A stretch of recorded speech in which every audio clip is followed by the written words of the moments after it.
Hey folks, we're going to bring my microphone in. Hey folks, we're going to do some more Spelljammer combat and exploration art this morning. So give me a second to check my signal. I'll go through my intro spiel and then we'll get into 100 minutes of fun. So let's see, checking my signal here. Let's see, checking my signal here. Sounds pretty good. Cool. Coming through, clicking buttons, getting things set, and let's see, intro spiel. Hey, my name is Theurgy. I create role-playing game supplements, I illustrate them, and then publish them online. I focus my attention currently on Dungeons & Dragons 5th edition. There are a slew of links in the description down below to other works that I've created already that are published on DMsGuild.com. They have extensive previews. So if you're here for pixel pushing, there's probably about 150 illustrations throughout the books that are just linked below, aside from all the other books that I have on DM's Guild as well. You can do searches for them. And then if you are a 5th edition role-playing enthusiast, then there are also plenty of, hold on, get this thing fixed.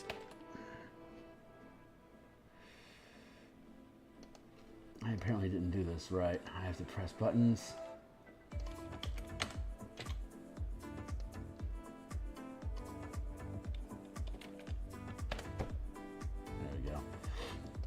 What's the words I'm trying to use? Yeah, so if you enjoy 5th, I had a problem, so I have to fix it now. Let's see. Yeah, 5th edition. If whether you're a player or you're DM, both sides of the screen, most of the content that I produce is meant for both the DM and players. So if you think that stuff is cool, certainly be welcome to check it out. And if you want to make a purchase to support the channel, that is very much appreciated. So I've just got a few more clicks here to resolve because I screwed up my thing, and then I'll give you a bit more description here in a hot second about what it is that we have going on. So I post these things. I go live on Discord, but today I provided a bad link, so I need to make those corrections here quick before I can proceed. We've been, we're,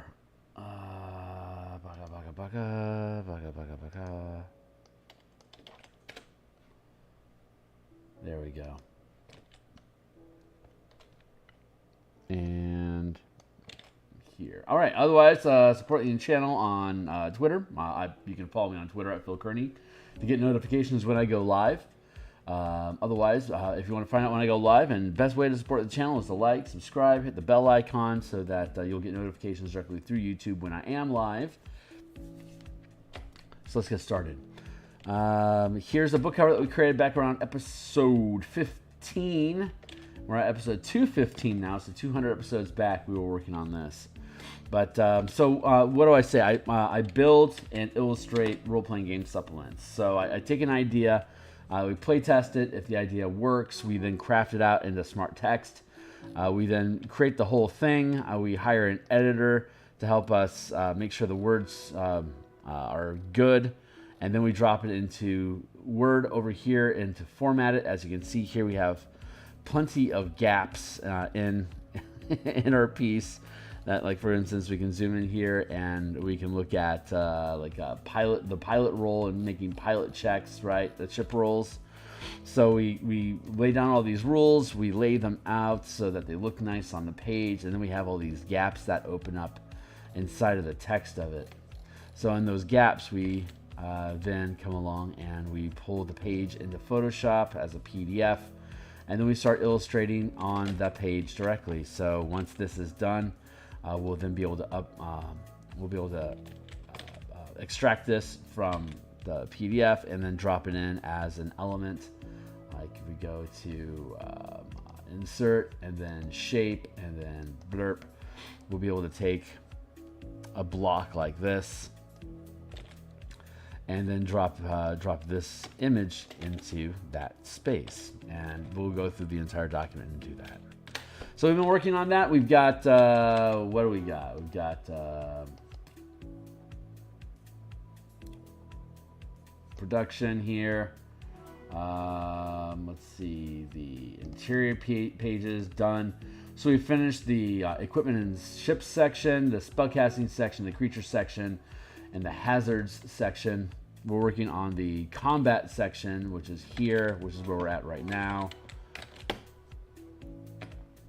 That's probably about maybe 6 or 7 illustrations like this that we'll be working on.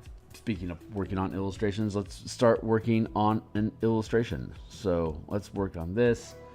This is a doodle.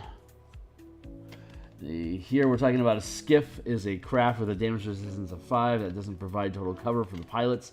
If the ship is within area of a fireball that deals 28 damage, you must make a dexterity saving throw as normal. If the save fails, you take 28 damage and can choose to take up to 23 damage for the ship. The sum of damage is 51, and the Constitution saving throw DC to maintain focus is 25. If you take no damage for the ship, the DC is 14. Hey, Shiner, how you doing? So this is the section that we're talking about. We're referencing a skiff is a craft damaged with damage resistance, gets hit by a fireball. So what we're going to do, we're going to illustrate a skiff being hit by a fireball and taking damage. So that is our current task at hand. One of the great advantages of being a creator of a document and its illustrator is I can make all my illustrations precise to the stuff that we're talking about on the page, which is what we're going to do right now. So, Shiner, how you doing, my guy? Actually, I need to set a clock. Thank you. It's got about 80 minutes we can play. Take a sip of water. And a coffee chaser.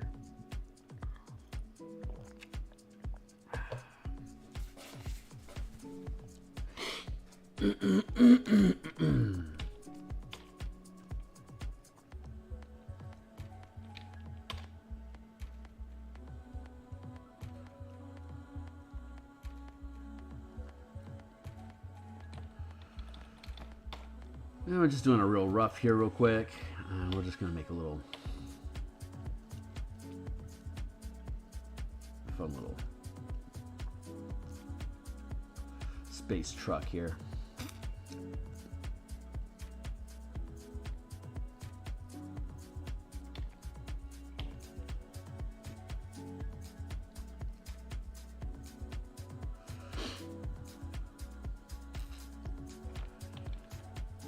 I spy with my eye something that is text. What up?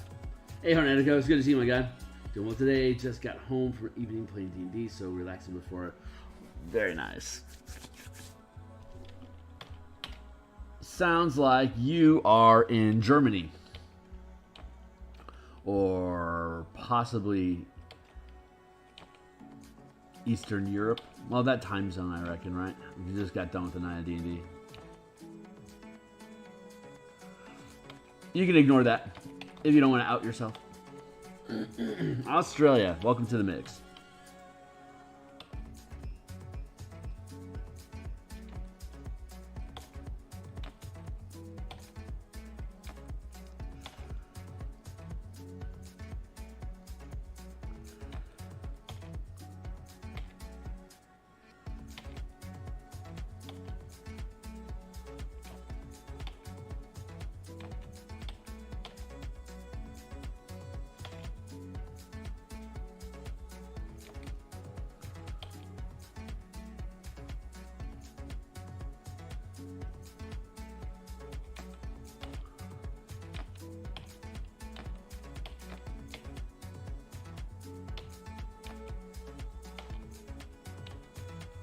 There we go.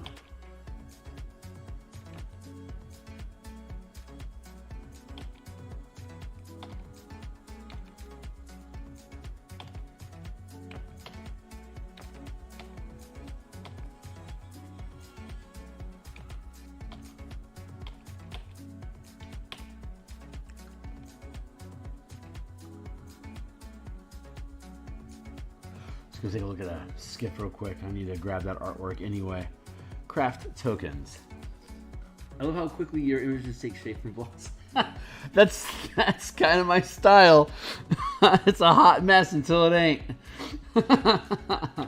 Thanks for the compliment.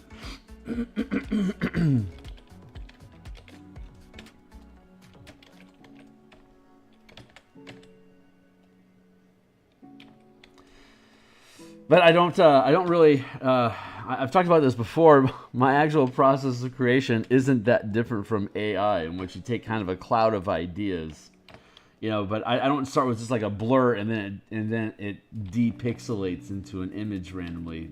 But I get a sense for what the space needs to be that it fills, and then I just start rough with like. I know what the rough shape of what a skiff is, right? So I started with the angle that I wanted and just started to hew it out. And once I start establishing the space that it's going to fill and the angles of things, then the line art just starts the architecture starts resolving itself. It's just a matter of how clean of a piece can I make. Because it starts off like I'm far more suited to organic stuff like landscapes, nature, and stuff like that because of how organic and unstructured my ideation process is. It's a lot rougher, which is something I constantly fight with. Because style, I've talked about this before, style is basically compensating for the inability to be photorealistic. Like if I could look at a scene and then be able to duplicate it just like down to 1% angle on things, then I don't really have any style at all. I'm just photo replicating what I'm actually looking at, and then the fantasy of it. That's the fun thing about fantasy artwork. So so my inability to be photorealistic is what defines the style that I have, because I have to emphasize I'm either over exaggerating angles, over exaggerating proportions, the color palettes, expressions.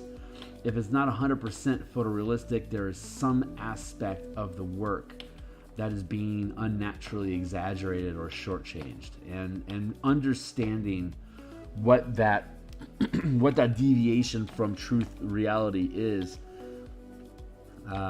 Again, that's what defines your actual style. So when you're starting to do fantasy illustration of things that just simply don't exist, you have to make it up anyway, and then you have to use your own internal library of visual references that you've accumulated through your own media consumption over time, and that's going to further be distorted because you're not even referencing real things anymore. You're making shit up as you go, and so that means that there's an even greater opportunity to introduce imperfection into the work because you're deriving off a derivative at this point. It's a copy of a copy. By extrapolating your fantasy from different references in reality to make it look, more real. But dragons, like the skiff doesn't exist in real life, so I'm just going off of what my own instincts have been on what this thing would look like. Let's go with warp. No, let's go with distort. Perfect.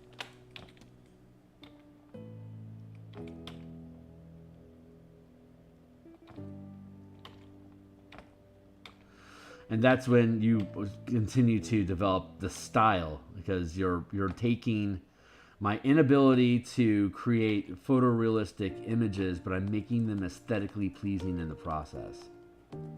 So you don't mind that it's not photorealistic because it's artistic, it's pleasing,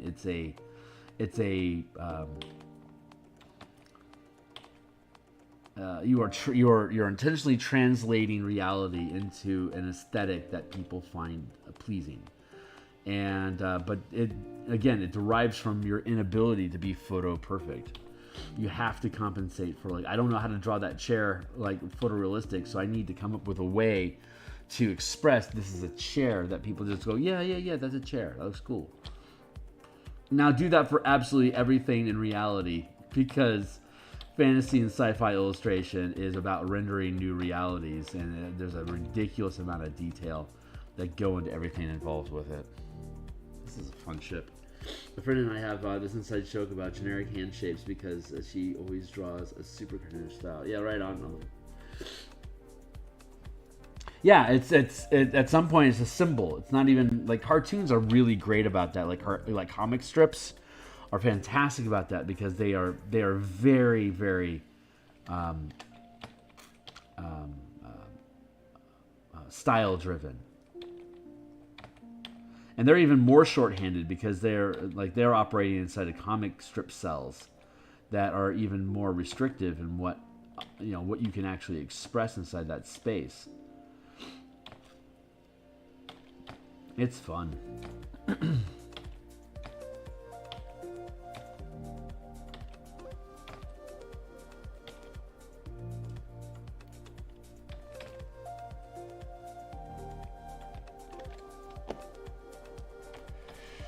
This frame feels a little bent, so I'm going to grab this like that.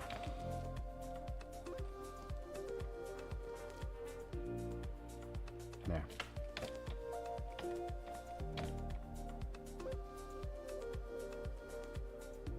One of my problems is that I create a lot of kinetic energy in my work because I use distorted proportions, but then during the rendering process, I fix all of the distortions and the pulling of the shapes back to more correct geometry, and it kills a lot of the energy of my piece because I'm always distorting reach and perspective and bend curves a lot like a tweener would do in like a Bugs Bunny comic.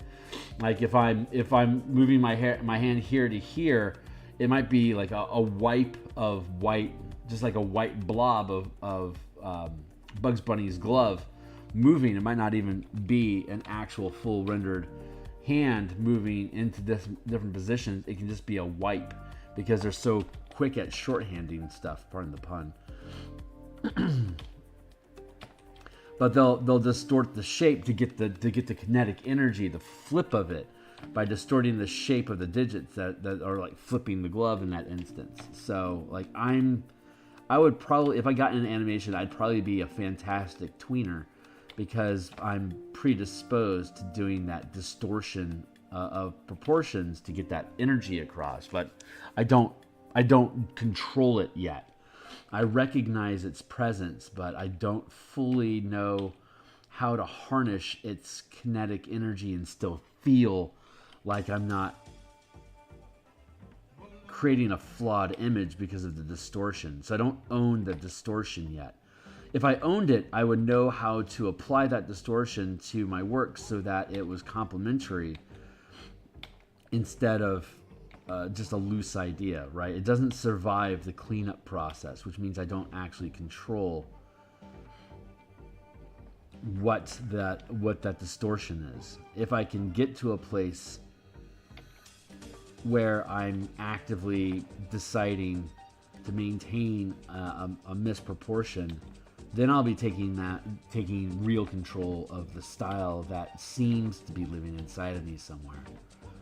It just hasn't really expressed itself yet. Well, it keeps trying to express itself, but I don't know how to listen to it properly.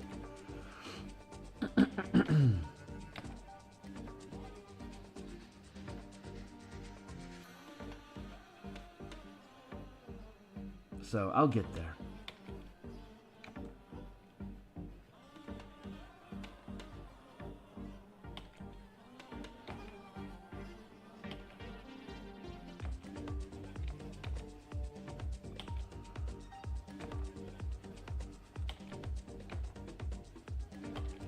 It's a lot easier to be able to be self-critical of your work when you realize how artists are using symbols in their art to shorthand what they're attempting to illustrate. You can be a lot more honest with yourself at that point of like, how much do I really understand the material or the angle or the architecture that I'm using? to the place, to the point where like I should reference this stuff because I know I can acknowledge I don't really know what I'm talking about. And then once you get far enough into the process where your own personal and like internal library of images is robust enough that like certain hand gestures, for instance, like we're talking. You use that gesture like like you do a pommel grip, like a hand holding a sword often enough that you don't have to reference because it's always the same. Like those preset hand poses you're talking about with your friend.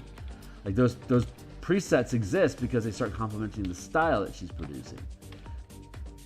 You can see that same like in a lot of Wayne Reynolds art. There's a lot of same going on, or like Elmore. You can tell an Elmore piece when you look at it because of the same that he has in his characters.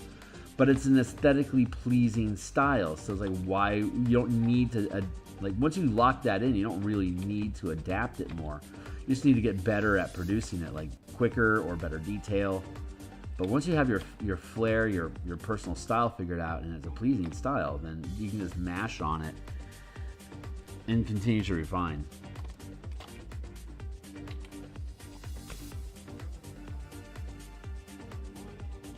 I might kick that up a bit. I think that feels good. And we got a guy here in a pilot seat.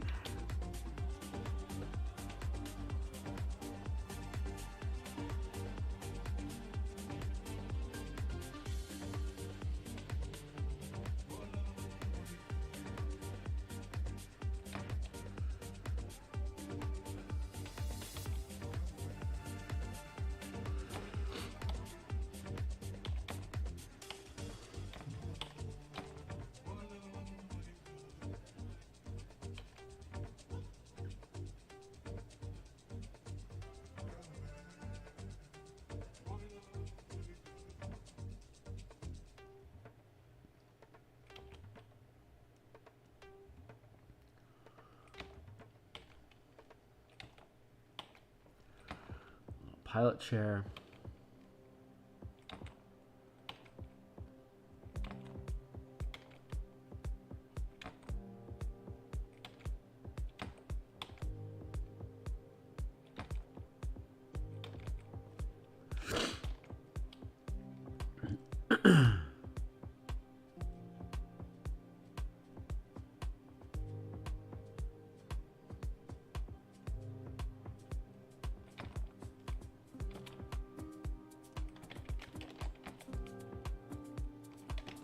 Put a gun turret over here.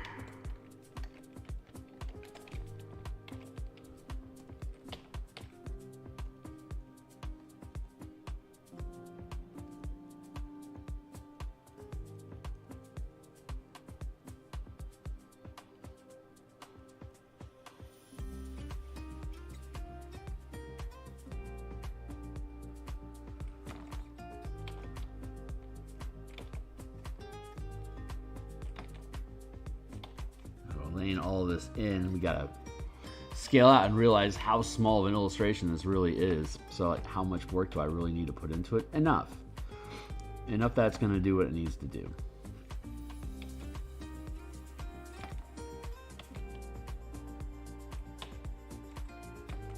I can feel myself getting bored with the pieces because it's just ships engaging in combat, ships firing at each other, spells being lobbed at ships. Like, it's a very samey of the type of stuff that's being illustrated through here, but I think it's appropriate to do it over and over again because we're trying to reinforce an idea about how these ships are engaging with each other and the kind of narrative that we're trying to put out there. And honestly, having redundant materials like redundant illustrations that are kind of depicting the same stuff but different ways over and over again, I think is the repetition that the fledgling mind needs to be able to help grok what we're doing here.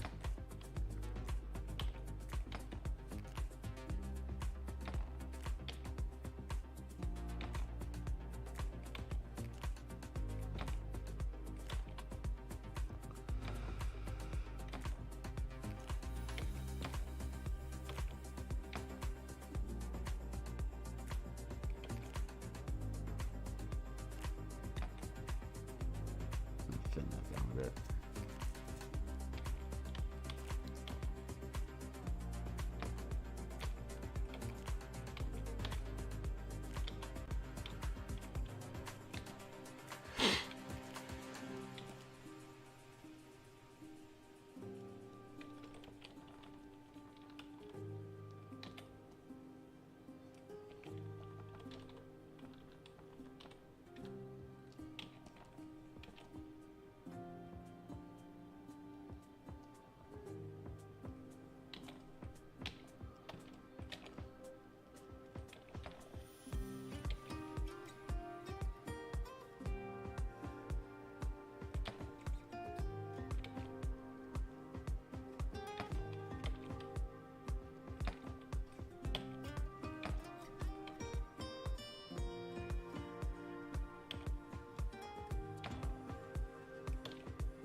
Turns out ballistas are pretty simple weapons.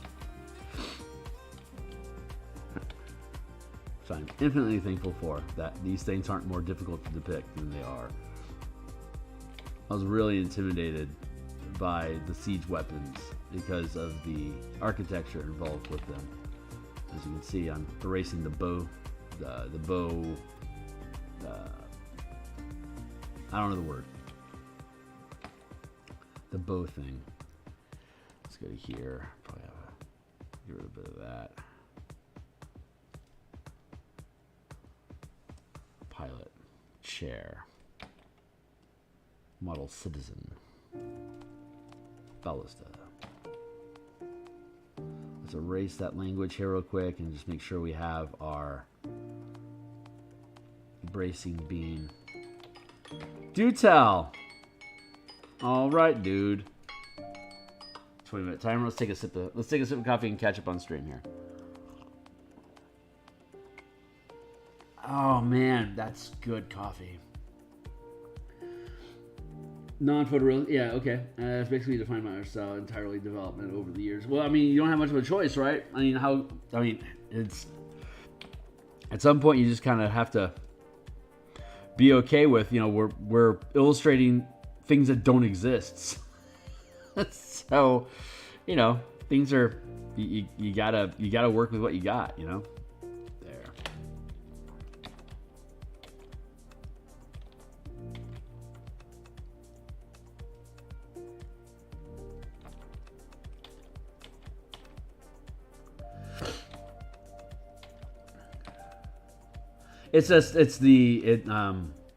I think the only thing that I'm emphasizing is just be aware of it.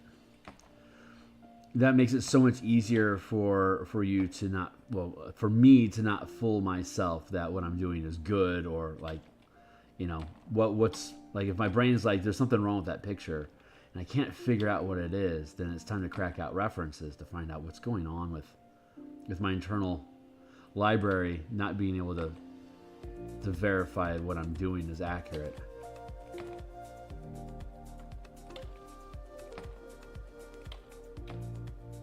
And then you start making decisions about, am I able to depict this in illustration at all? Is it beyond my skill set? Which is where I was at with a lot of the siege stuff. There was like all the anatomy on this gear and stuff. It's plausible. It's not necessarily accurate. It's just plausible machinery.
Beam.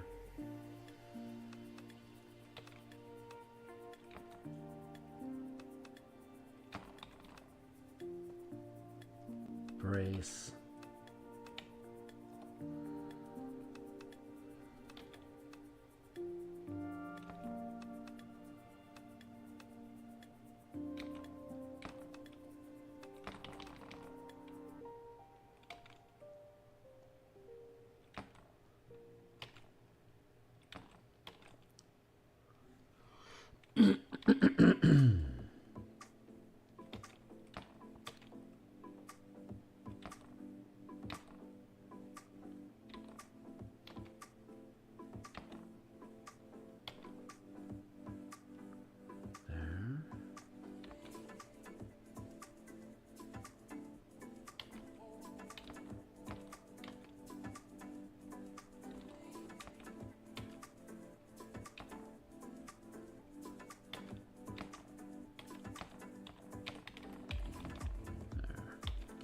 this right.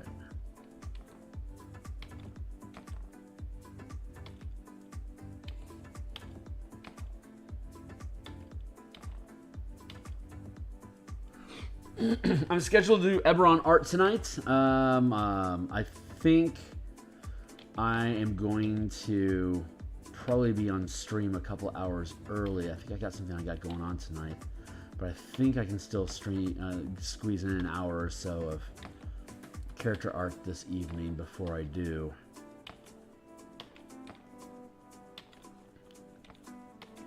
And then I'll be back tomorrow to continue work on the Battle Master for the martial power system that we've been developing. And then on Thursday night, I'll be absent Thursday night from my normal schedule already, I know that. But I'll be on Friday evening instead to continue work on Eberron for probably 2 hours earlier in the evening before I go out. I just got too much social engagement on Thursday for me to keep with the normal 7:30, 8 o'clock that I would do. Instead, I'm going to do it like around 5:30 till 7, so I can then clean up and bounce out of here around 8. Go have some fun.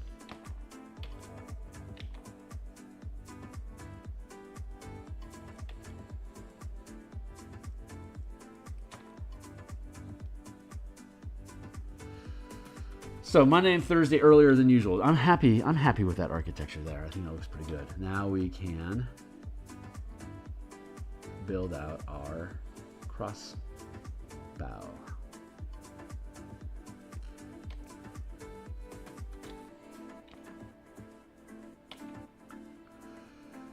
Too much. There we go.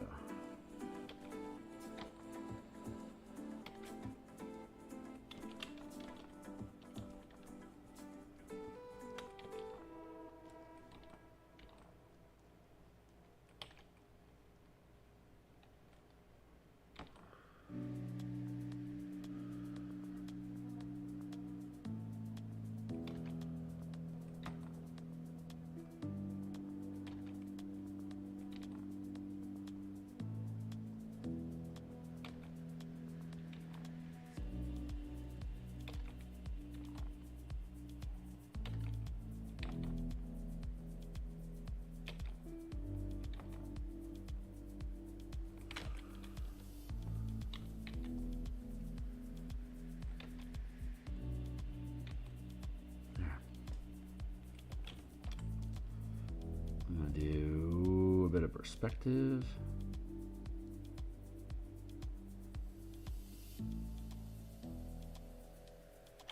And nope.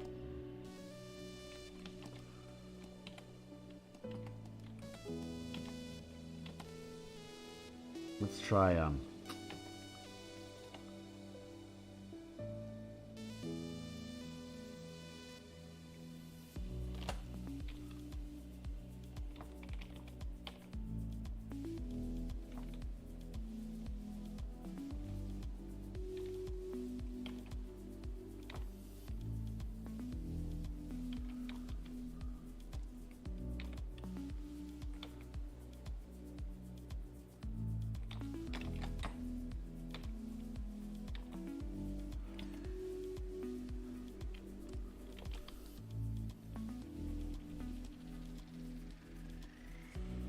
thing we're going to do is add in some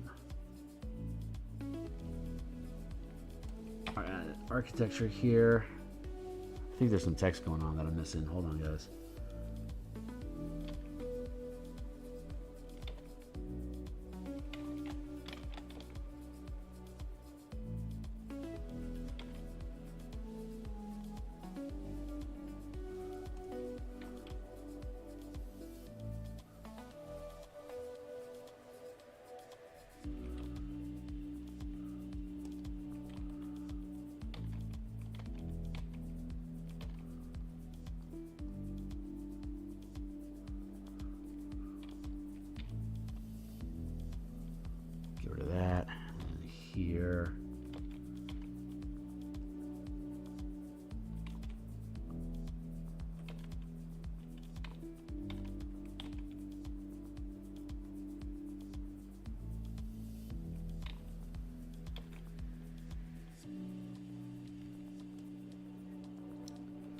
Push down.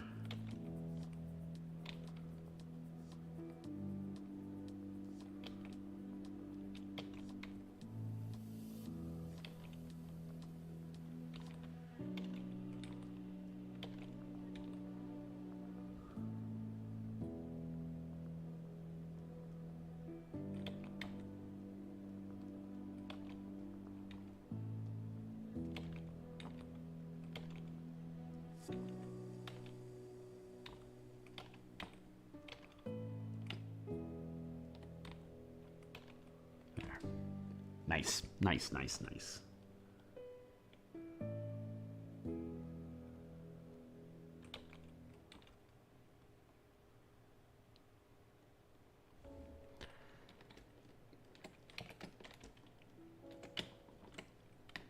Oh, I got distorted somehow. Let's see if I can.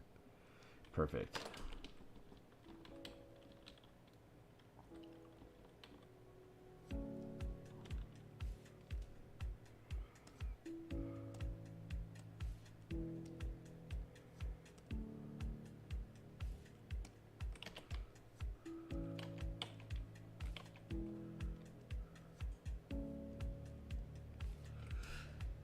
Good. I'm not missing anything.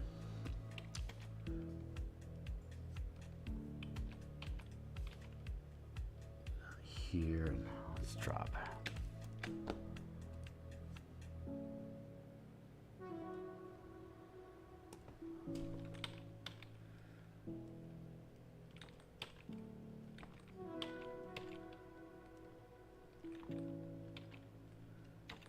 He's on a boat, yo.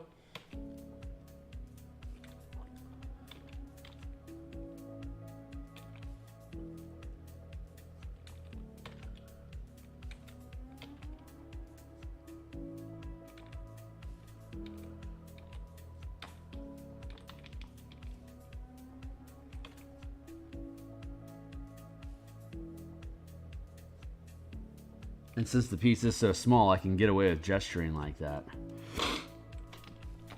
I know my sketch gesturing is pretty damn strong, as far as like being able to convey like energy of motion and stuff. Again, it's transferring that to detail that tends to kill the energy. But I'm learning. Let's get you into a separate thing here, because you're gonna get too big too quick.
100%.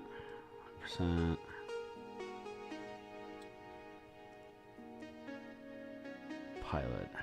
Let's get him resolved. He's out too big.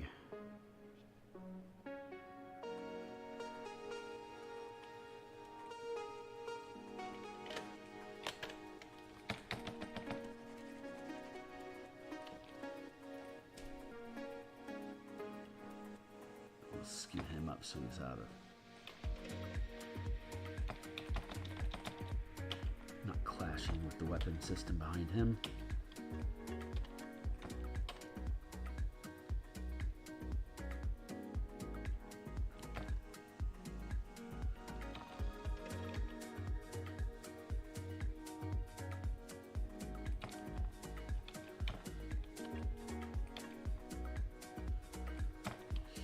Here, I feel like I want to get away from him. So I just want on the chair here for a second. Make sure I have that sitting pretty. Pardon the pun.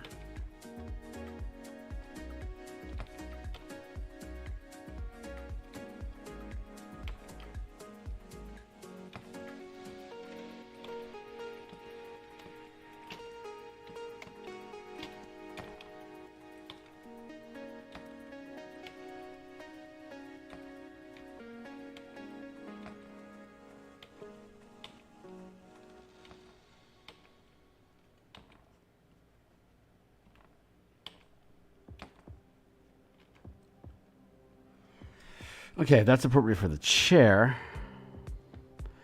Do that in size, and then we'll put the pilot in the chair.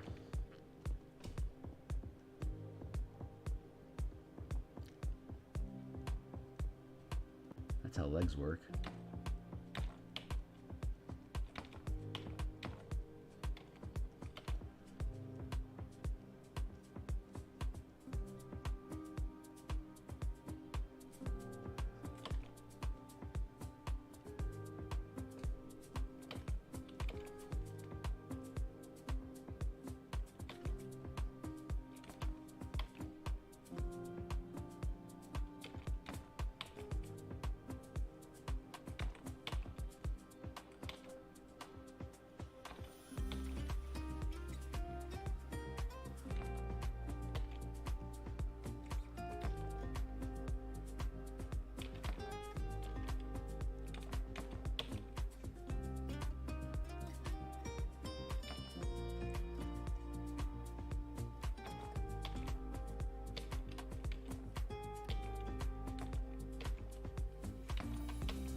There we go. I don't actually have to worry about any of that.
Go.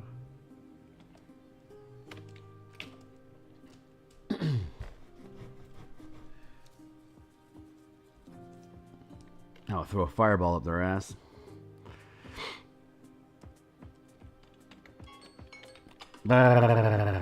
Skiff.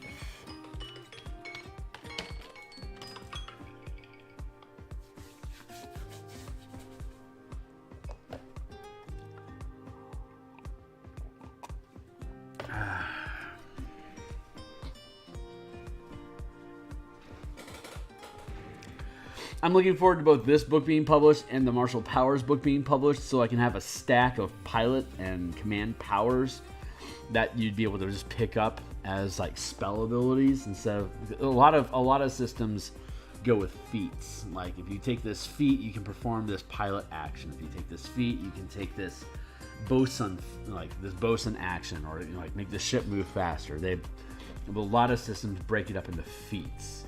Feats are fucking expensive. To be able to provide a basic option, like being able to trip somebody is extremely expensive if you're purchasing the ability to trip someone as a feat. What I do like about the weapon mastery system that Wizards is producing is it's getting more involved with what kind of actions can actually be taken. I just don't like that they're attaching it to a weapon with basically spammable infinite use. But it is what it is. So I'm not really gonna harp on that too heavy. But again, it's about resources, what are available to you, and like what's something that you should be able to expect to just simply be able to do, versus you have to take a feat to do this. And what I really like about the power system is that it takes the idea of spell slots and it translates those into like known maneuvers, right? Into known powers, and you can swap them out each level. So by bending powers into Spelljammer, a martial pilot, as it were, could focus all of their powers known into doing ship maneuvers. So you could have a character that specializes in all sorts of space, combat stuff for ships without necessarily taking anything away from feats that they would use at the 5-foot scale when they're dungeon delving. So you can have both maintaining the level of skill and power that you expect for your characters to have when they're doing things individually, and then still have these additional options to make ship combat something that you invest more into. But having a power resource as opposed to just your feats allows for a lot more flexibility. With the spell amplification system that we use, you just have to upcast a spell slot basically while you are at an orrery station or a weapon amplifier, something like a helm, or a spell amplifier. But using the power system, we'd be able to do the same thing again with an amplifier by spending an extra point of mana to perform the exploit or the strike maneuver that we want through the ship instead of just as a character. So you can still use a lot of the same powers that we've been developing on Tuesday's stream. It's just we'd be able to apply effects to the ships and targeting the pilot, like with like the shocking strike, for instance. If you were to upcast that into a ballista, if it hits the target, then the pilot isn't going to be able to take reactions that turn, and the damage to the ship would be like maybe only an extra 13 or 14 damage that the ship will take on top of like the 20 or 30 points that it takes from the ballista itself. But when it hits, it's the shock. It's the shock value of taking away the reaction that makes that power so valuable, because that prevents a pilot from being able to pace you if you're trying to get away or close distance, and it would prevent them from being able to make attacks of opportunity if you're trying to break away from them, or if you're wanting to ramp up, if you're wanting to hype up inertia shock, like risk inertia shock by going from like 50 feet movement to 100-mile movement per round. You could mitigate the shock, the inertia shock, by taking an exploit that lets you add an extra plus d6 to your Constitution saving throw, for instance. So pilots would want to take some Constitution saving throw boosts to help them be able to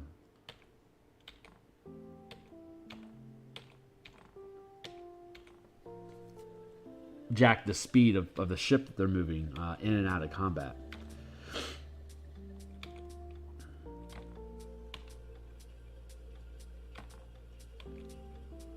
It's like if you can hit a pilot with a shocking strike to take away their reaction, and then ramp up your movement to the, like, even just to the 1 mile, from 50 feet to attack, then to the 1 mile scale to blip out of combat range.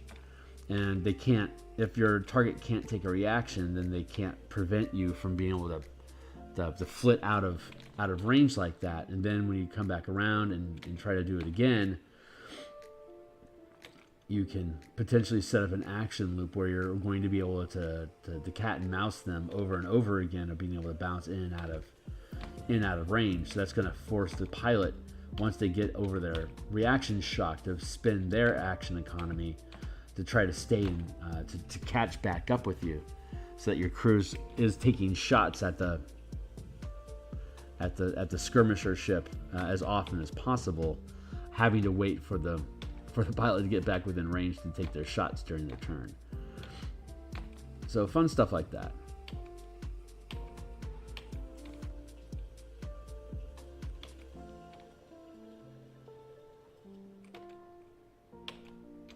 So it'll be cool looking at all the powers and potentially developing new ones specifically for ships.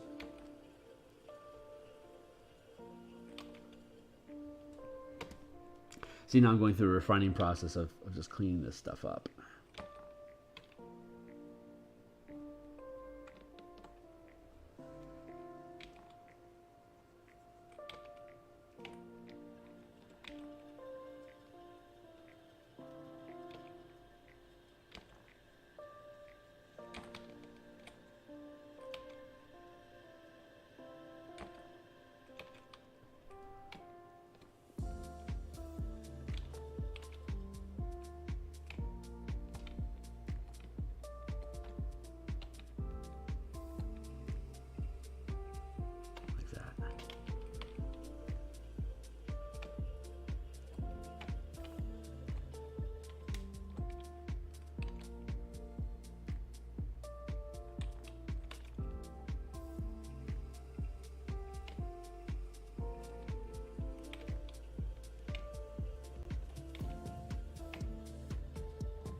There, much cleaner. Oops. Still need that.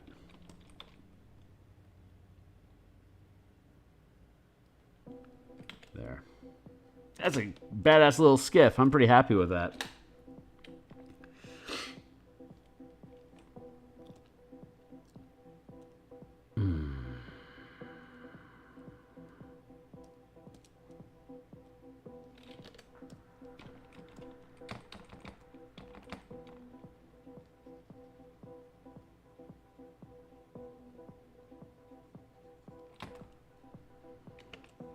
Still good.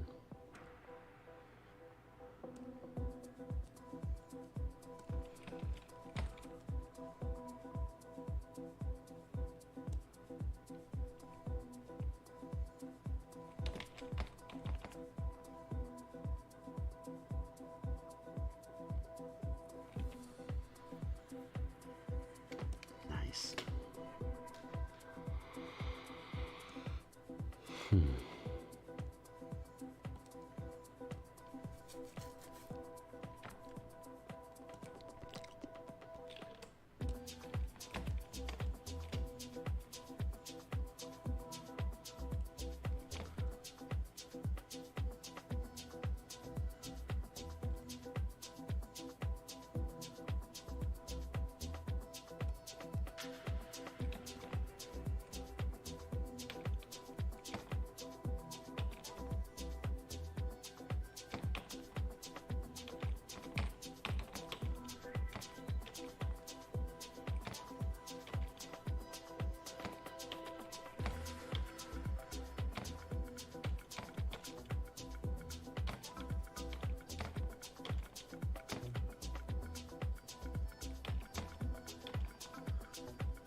Arm down there.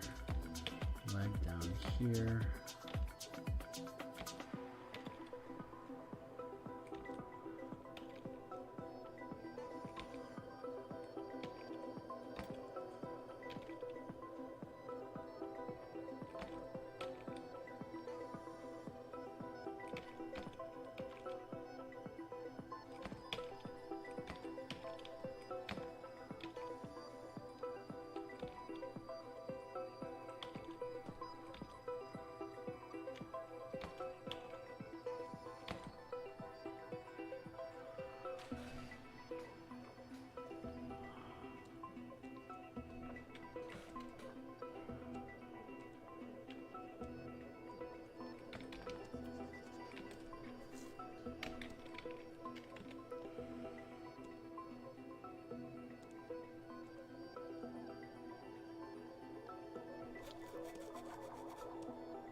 Let's duplicate that layer there.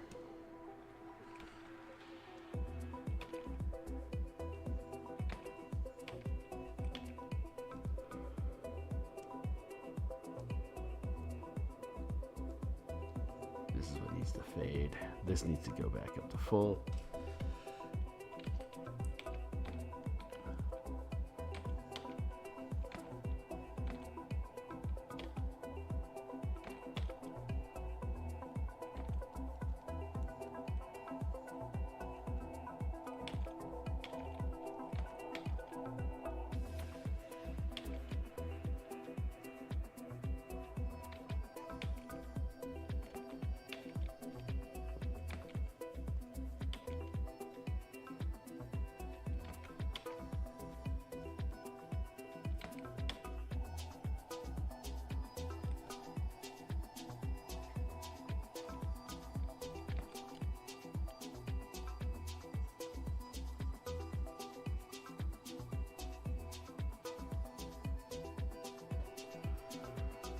There and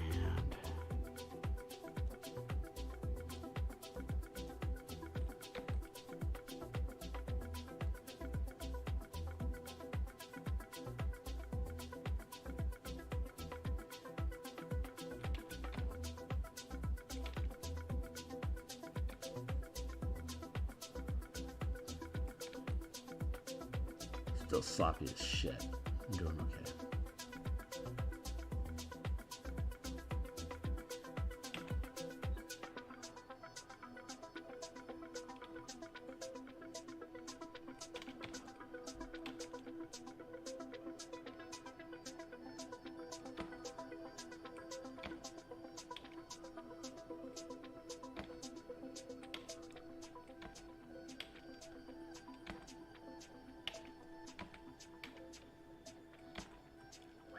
That's good.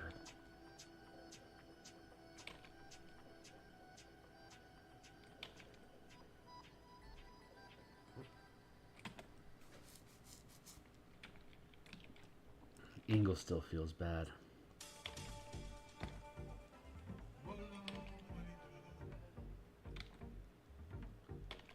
I watched the anime called Redline over the weekend. It's I don't know what year it was, but it's basically a racing anime, like sci-fi fantasy racetrack with lots of violence, and it is Redline, Redline, one word. Highly recommended. It's the plot line is paper thin. The plot is paper thin, but the animation style is just exquisite. It's not. It's a very comic book, hypersaturation, heavy line art, lots of contrast, really good aesthetics for like explosions and bullets and stuff. I really like the way that it distorts perspective and anatomy to bend around the amount of speed that's portrayed with these vehicles. Super fun.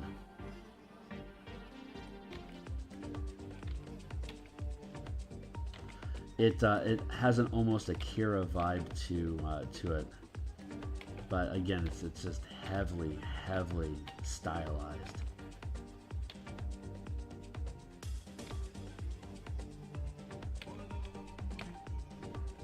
Highly recommend.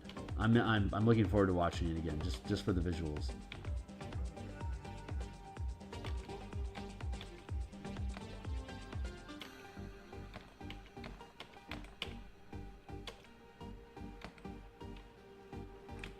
There, it's looking pretty good.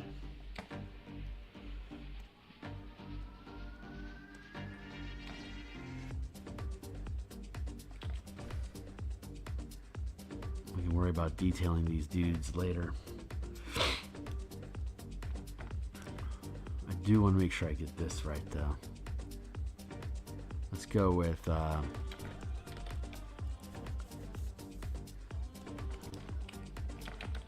craft specifically.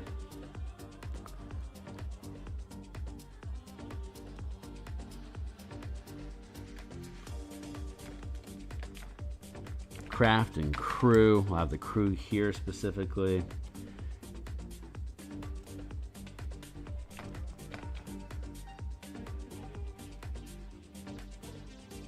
You don't want to have this guy standing. That might be a lot more fun.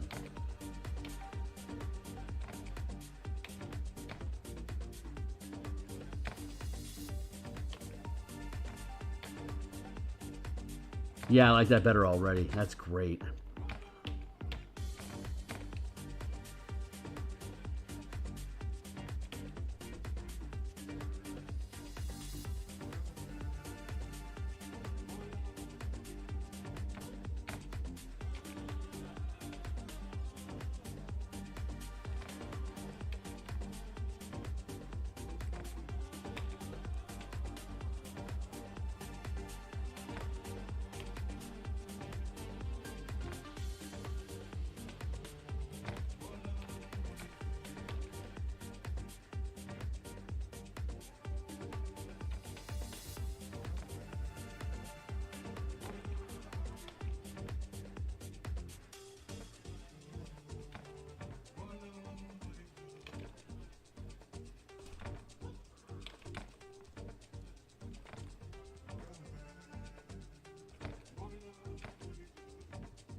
It doesn't feel dodgy enough, you know? So I gotta...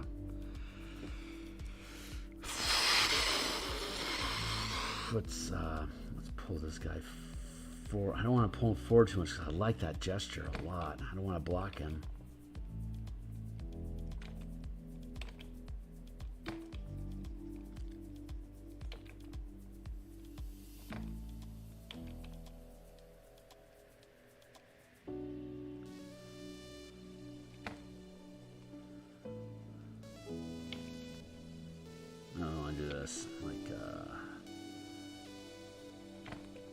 Oh, there we go. That feels much better. How are we doing on time?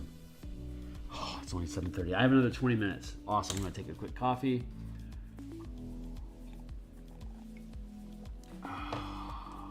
Chase it with a sip of water.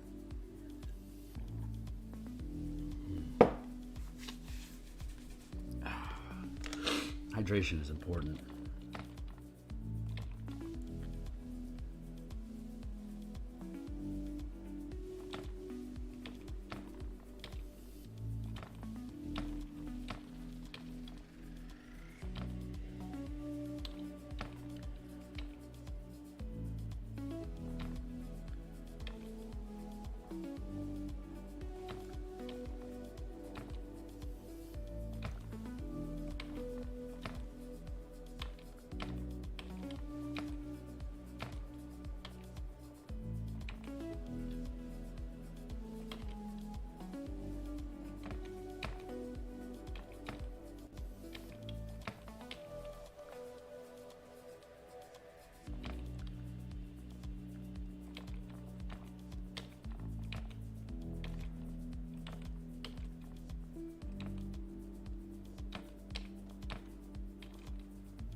up just a touch. There we go.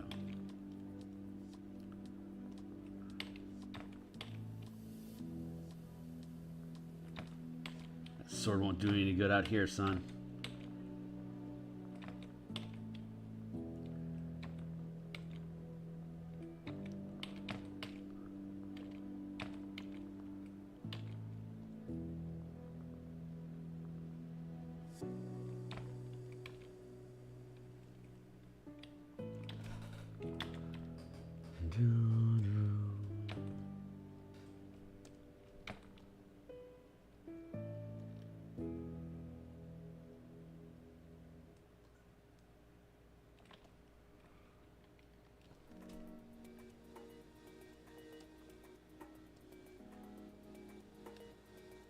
Crew, now craft, and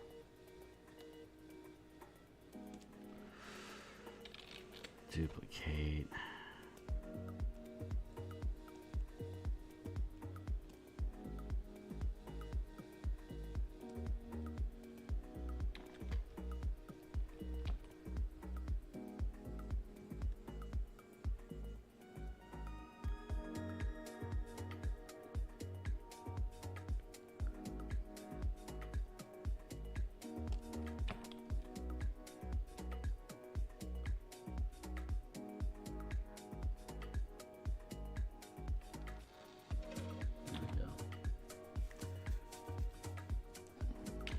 Nice.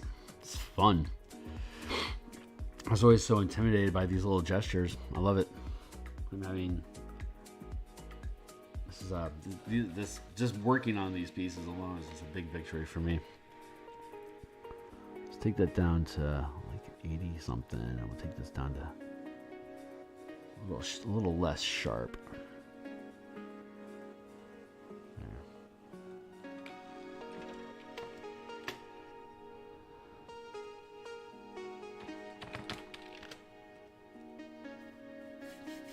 Reference. I'll take the skiff. We'll close that up for now. What happens if we tilt that?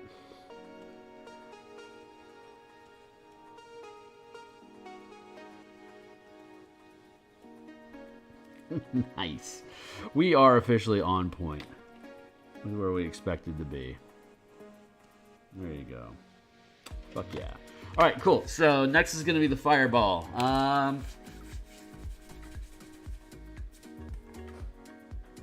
I could make a fireball. I could also cheat.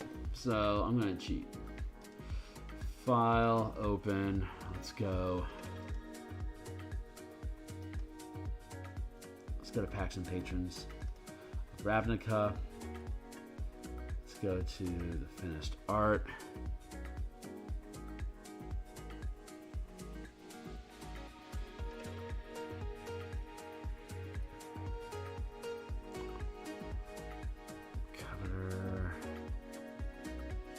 Guilds, there we go. Peel this open. I'm gonna go steal other fireballs that I've created before to make this one quick work, or at least to give us a good frame to start with that we can then further smudge into. However,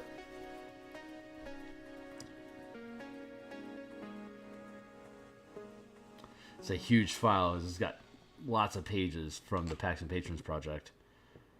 I think I have Pacts and Patrons linked in the description down below, so there's art that's about to pop up you can see in that book. Yeah.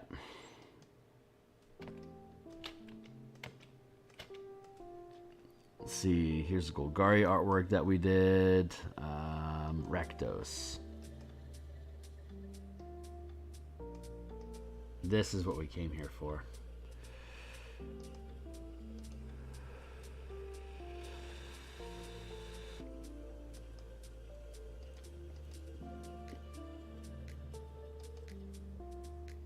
Massacre girl. Fireball. Duplicate the fireball. Take the combat chapter. This is a fun piece to produce.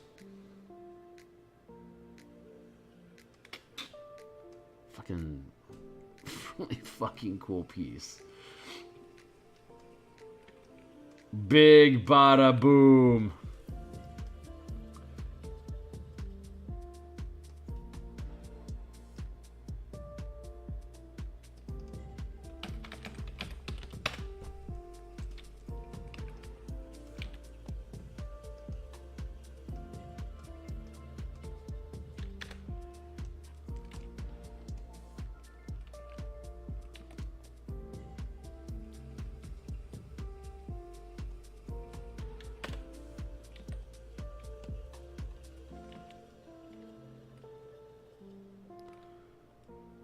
We can go ahead and close this one up for now. If you want to see all these illustrations, they're in the free preview in the Pacts and Patrons of Ravnica book that I believe I have linked down below. Hold on real quick. Let me make sure it's there. More. Yeah, Pacts and Patrons of Ravnica. If you click into that, it'll take you to the DMsGuild here. And if you then click on the full preview, all these pages of art here this is a 33-page document, and as you can see, it is advertised as a 33-page document. It's only a copper for now, but I actually think it's close to going silver. But again, you can scroll down here and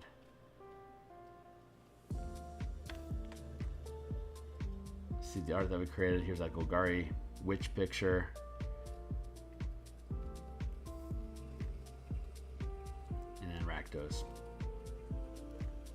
But yeah, this book is full of cool Warlock shit. Anyway, you can check that out in your free time. I wanted to point it out where it's at, where I'm getting this from. You know, the self-aggrandized. Back to the fireball. Big bada boom, let's go. Don't need that. Probably don't need that. Yeah, let's just make this easy on everybody. Take here, we're gonna duplicate this layer. Then we're gonna merge that layer down. And then we're gonna conceal this one. We're gonna toss that one into the trash. We love skiff trash.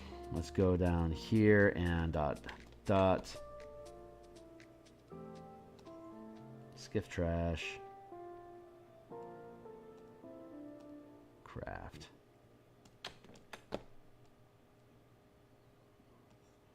Also trash.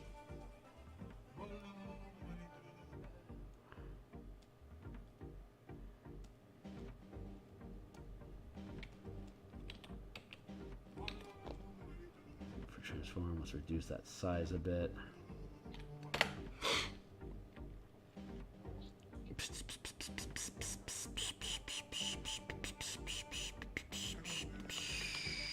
Fireball. Fireball.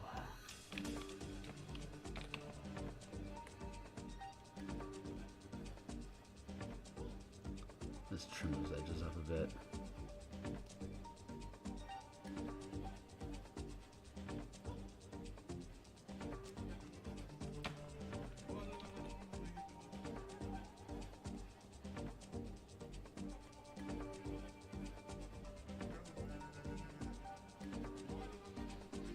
You know, we're at the point, I think I need to start introducing backgrounds. So I know how this thing's going to flare, but I'm not quite ready to be there.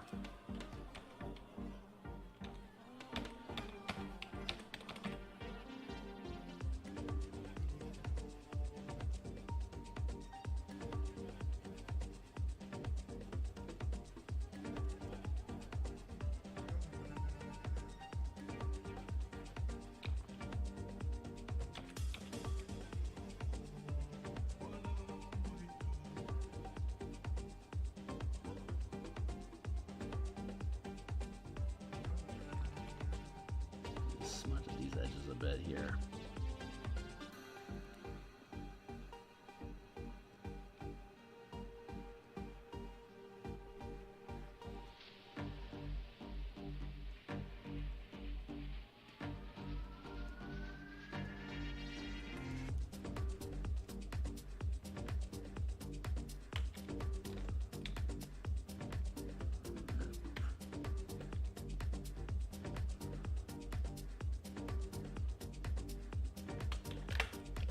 Yeah, we'll keep it like that. Big bada boom. Actually, I could probably rotate this around like that because the skiff is going to be in front of a lot of that. So let's just rotate it so that the skiff is blocking the floor.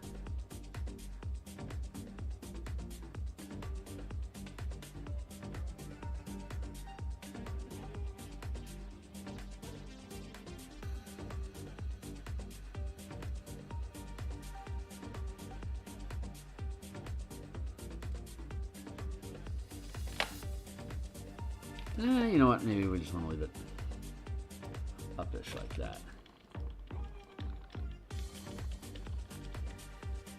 Yeah, that's the best way to depict that.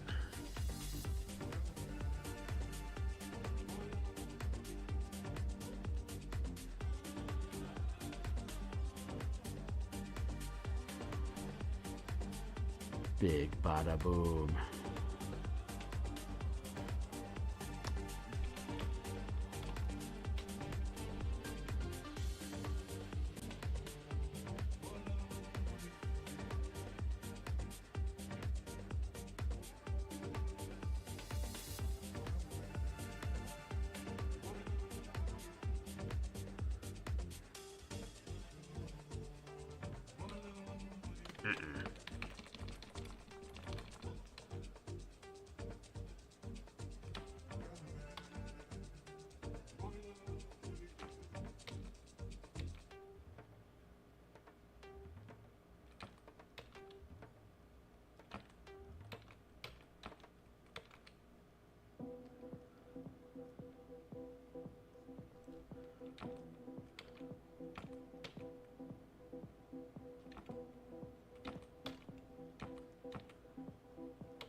The scale, again, I don't really have to have an intense amount of detail to be able to pull these things off. I just have to have decent silhouettes.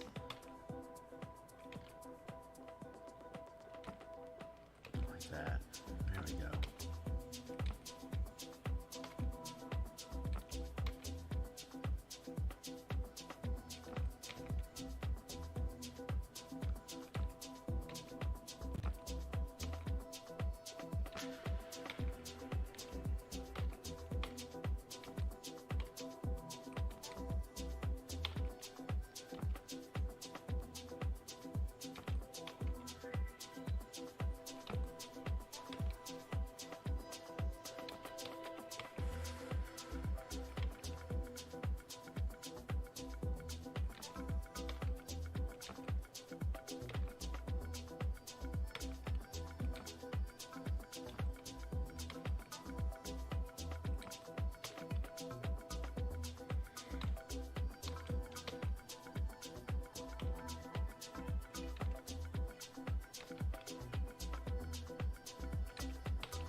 Just like that.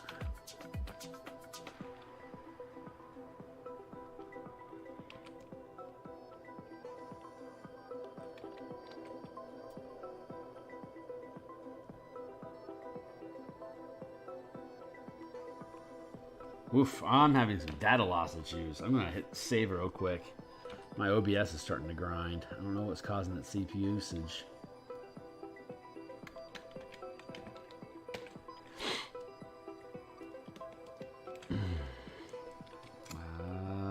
What is this tradesman?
There, I don't need the background sketch anymore, so that gets tossed into the trash.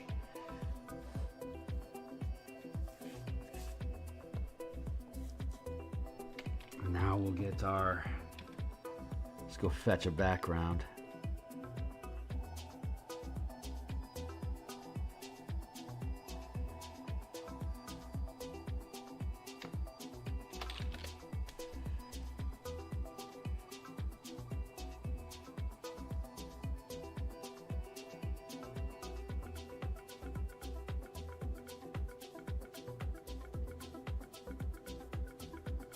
Woof. Wow, wow, wow, wow, wow. This guy is grinding.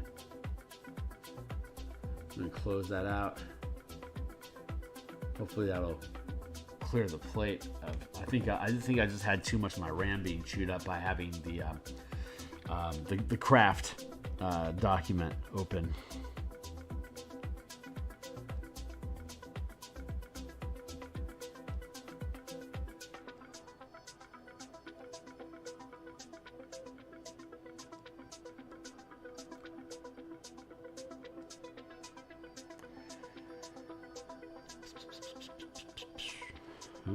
Nope.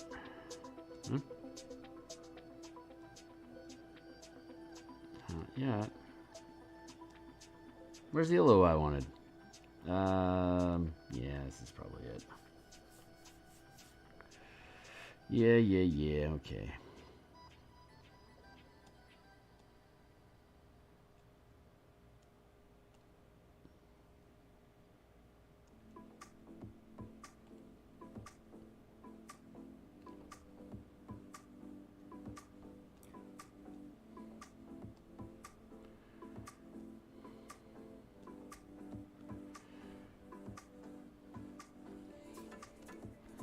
Let's go with duplicate that layer.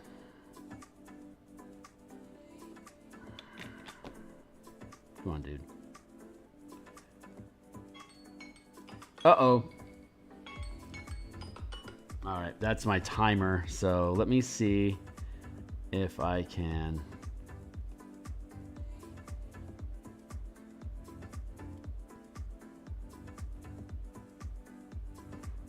Delete.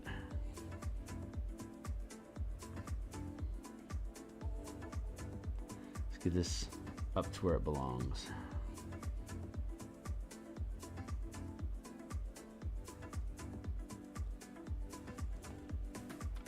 Yeah.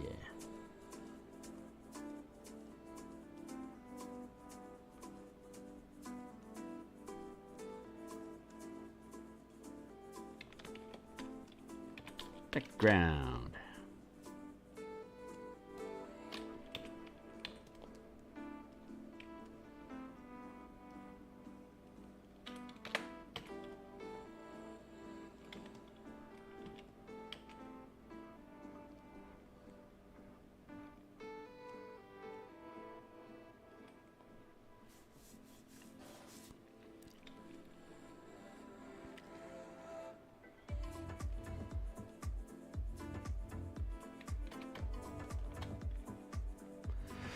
Let's conceal that real quick.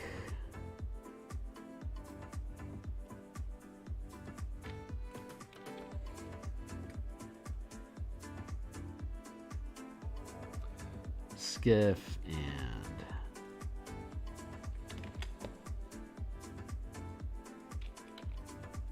tradesman and fireball.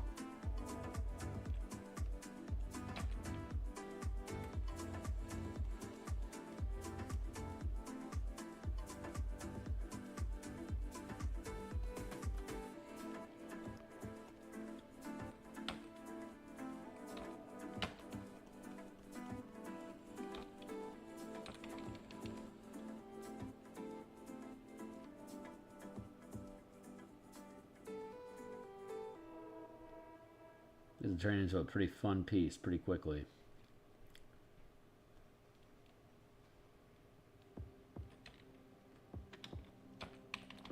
So I should be able to get this outlining done. What are you all about? What?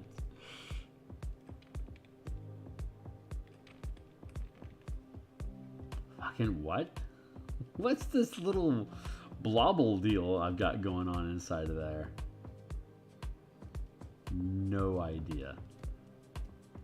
No idea what that was. Let's just get rid of it. Fucking weird.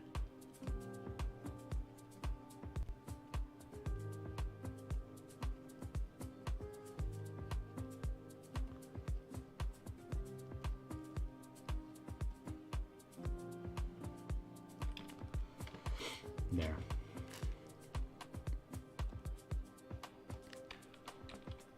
So we are almost done for the morning. We'll be back. I think we're going to be back in about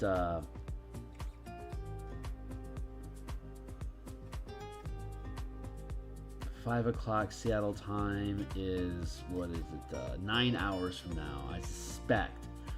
I gotta make sure my timing's okay, but my intention is to be back on tonight and to put in at least an hour or so of NPC token art for the Eberron adventure. But again, I've got a conflict this evening.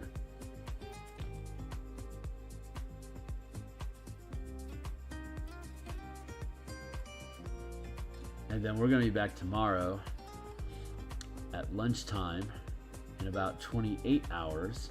I mean, we'll be back tomorrow morning to work on this some more. But we'll also be back at lunchtime tomorrow to continue our work on the martial power system for the Battle Master.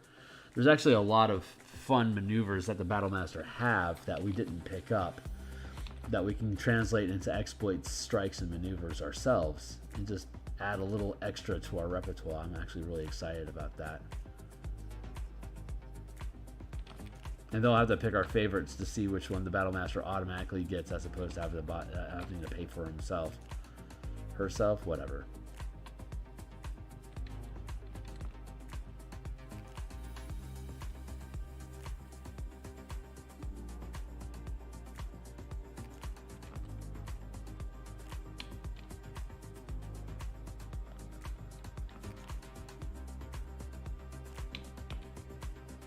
There we go.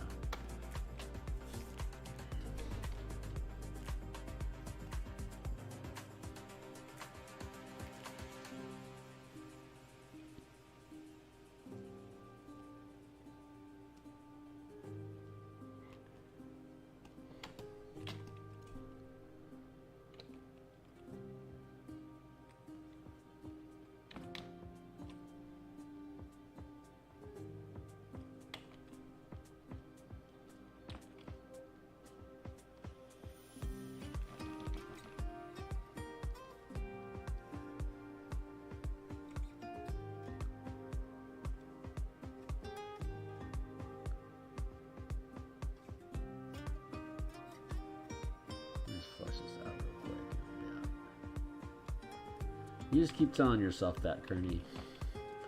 Just gotta finish this one little thing up and we'll be out. All you ever say. I was gonna retire next month.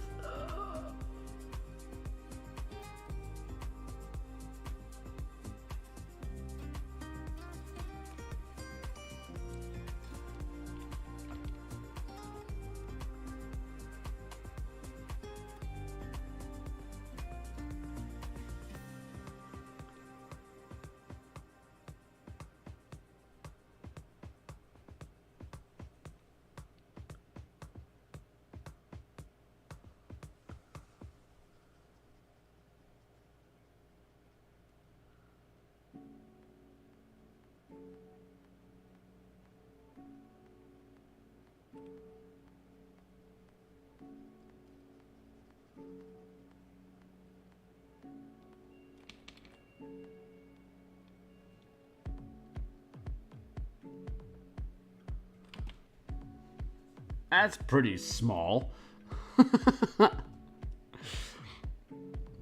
Let's conceal the reference there, and let's go back to the tradesman here. We'll add that as our background. And then we'll go to the background specifically, and then let's add in a layer mask to conceal all these shenanigans.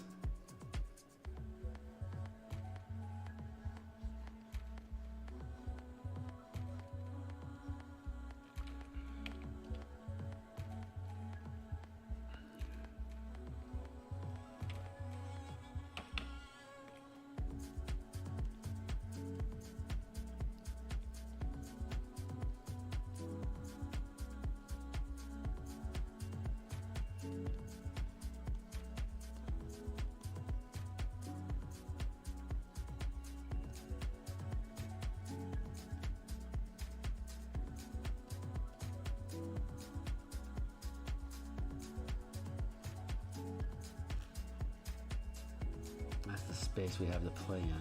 Pardon the pun. Space. Space. Right.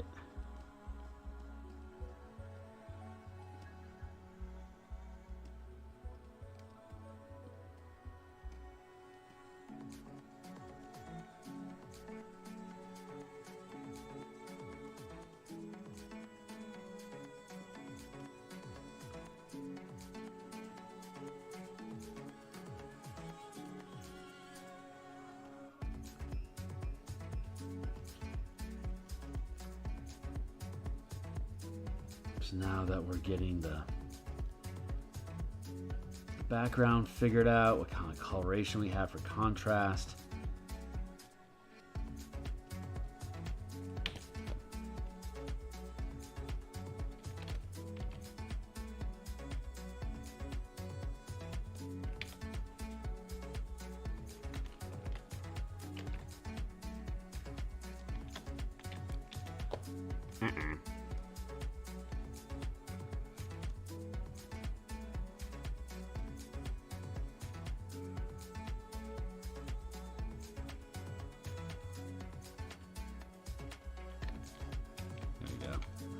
This.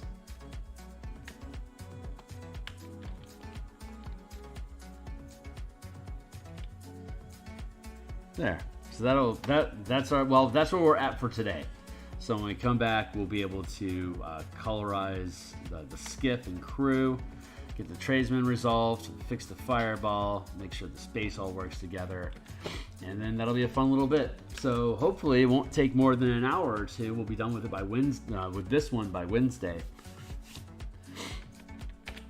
So that's it for now. I'll be back tomorrow morning to continue work with this. I should be back in about 9 hours at 5 o'clock Seattle time PST to work a little bit more on Eberron. Then I'll be out for the night, and then I'll be back again tomorrow morning. And then we'll also be doing martial powers tomorrow to continue converting the Battlemaster. So stick around. If this stuff is cool to you, like, subscribe. Like I said, I'm here 6 days a week, Monday through Saturday, multiple times. Yeah, looking forward to seeing you all in the future. Thanks a lot.